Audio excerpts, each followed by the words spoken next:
Hi everyone, I'm Siok from Online Help Guide, and in this video I will show you how to see your deleted passwords on iPhone. Retrieving deleted passwords can be useful if you need to restore access to an account. So, let's get started on how to see your deleted passwords on iPhone. First, open the Passwords app on your iPhone.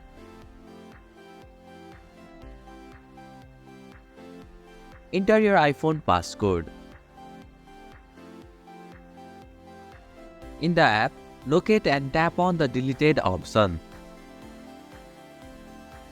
Here, you will see a list of all the passwords that you have recently deleted on your iPhone. And this is how you can see your deleted passwords on iPhone. Thank you for watching Online Help Guide. Hope this video was helpful. If it was, then hit the like button and comment down if you have any questions or feedback. Also, if you are new to our channel, please subscribe and hit the bell icon so that you won't miss our upcoming videos.